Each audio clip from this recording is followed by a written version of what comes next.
You want to know what genuinely baffles me? People obsessing over which index fund has the best 5-year return while they're sitting on $8,000 in personal loan debt, charging them 19% interest. I've seen it happen over and over again. Someone spends 3 hours researching the perfect ETF allocation, optimizes their portfolio down to the last decimal point, and completely ignores the financial equivalent of a lit match sitting next to a gas tank. My name is Ben, and I've spent more time than I'd like to admit untangling the financial mistakes that smart, well-intentioned people make every single day. Not because they're careless, but because nobody ever sat them down and explained the correct order. An order, it turns out, matters enormously. If you're ready to stop doing things backwards and actually build wealth the right way, stick around. This video is going to walk you through the exact sequence you should follow step by step, and I promise some of it is going to feel counterintuitive.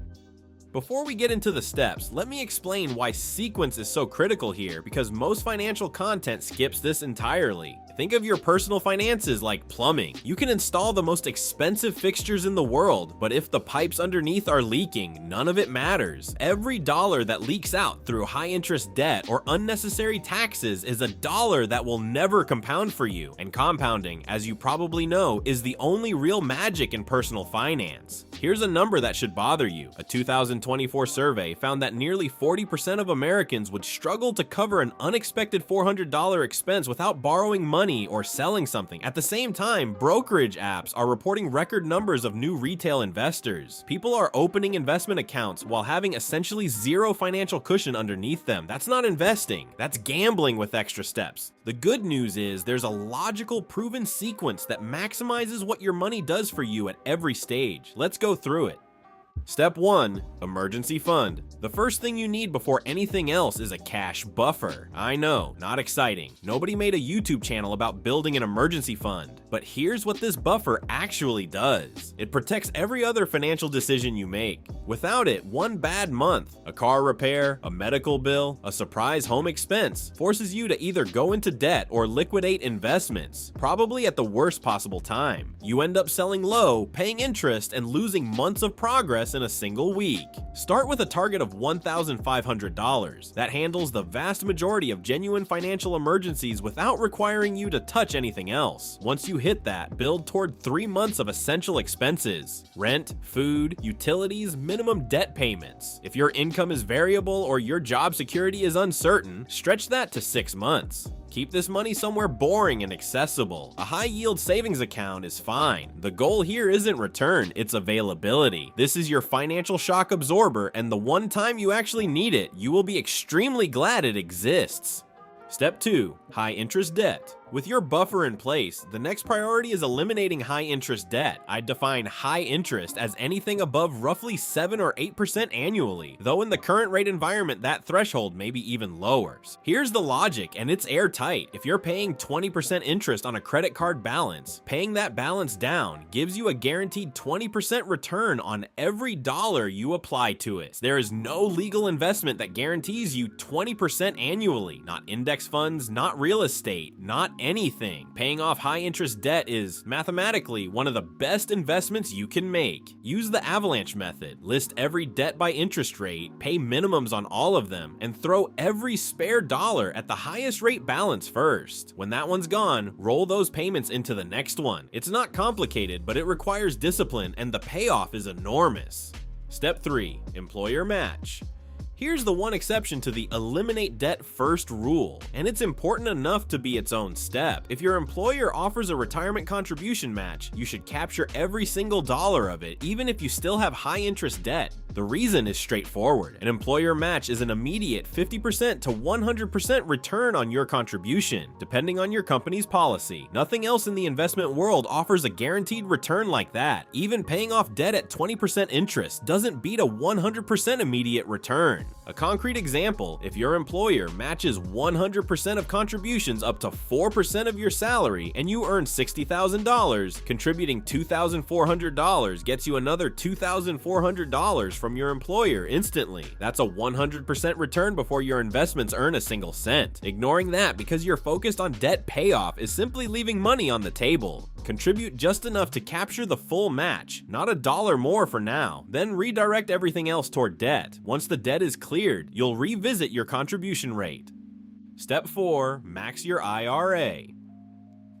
Once high-interest debt is gone and you're capturing the full employer match, the next move is maximizing your IRA before doing anything else with your retirement savings. The reason comes down to control and cost. Your employer's 401k is a closed menu. You get whatever funds they've chosen, at whatever expense ratios they've negotiated. In many cases, those funds carry fees of 1% or more annually. That sounds small, but on a $200,000 portfolio, 1% per year is $2,000 gone every single year, compounding against you. An IRA lets you choose from the full universe of available investments. You can buy total market index funds with expense ratios below 0.05%. Over 30 years, the difference between 1% and 0.05% in fees is not a rounding error. It's a significant portion of your retirement savings. For 2025, the IRA contribution limit is $7,000 if you're under 50 and $8,000 if you're 50 or older. Max it out every year before adding anything extra to your 401k. On the traditional versus Roth question, if you're early in your career and in a lower tax bracket, Roth is generally the smarter call. You pay taxes now at a lower rate and never pay taxes on that money again. If you're in peak earning years with a high current tax burden, traditional gives you the deduction today when it's worth the most. When genuinely uncertain, splitting contributions between both is a reasonable hedge. Step 5. The HS nobody talks about. If you have access to a health savings account through a high deductible health plan, pay close attention, because this is genuinely the most underrated account in personal finance. An HSA gives you 3 tax advantages simultaneously. Contributions are tax deductible, growth inside the account is tax-free, and withdrawals for qualified medical expenses are also tax-free. That's a complete sweep. No other account does all 3. A traditional IRA gives you 1 tax break. A Roth IRA gives you 1. An HSA gives you all of them. The contribution limits for 2025 are $4,300 for individual coverage and $8,550 for family coverage. The optimal strategy, if your cash flow allows it, is to pay current medical expenses out of pocket and let the HSA balance grow invested in the market. Save your receipts because you can reimburse yourself years or even decades later with no deadline. That flexibility turns your HSA into a stealth retirement account. After age 65, you can withdraw HSA funds for any purpose, not just medical, and pay only ordinary income tax, exactly like a traditional IRA, but medical withdrawals remain completely tax-free forever. Given that the average retired couple faces over $300,000 in healthcare costs, having a dedicated tax-free pool for those expenses is a genuine game changer. Step 6. Max the 401k. At this point, you've covered your emergency fund, cleared high-interest debt, captured your employer match, maxed your IRA, and maxed your HSA. Now you go back to your 401k and push contributions as high as you can. The 2025 limit is $23,500 for most people, or $31,000 if you're 50 or older. Combined with the IRA and HSA, you could be sheltering well over $35,000 annually from current taxation. That's a substantial amount of money compounding without a tax bill attached to every year of growth. Most people never get here. The average American saves somewhere around 6% of income. Getting through this entire sequence puts you in a completely different category of financial trajectory.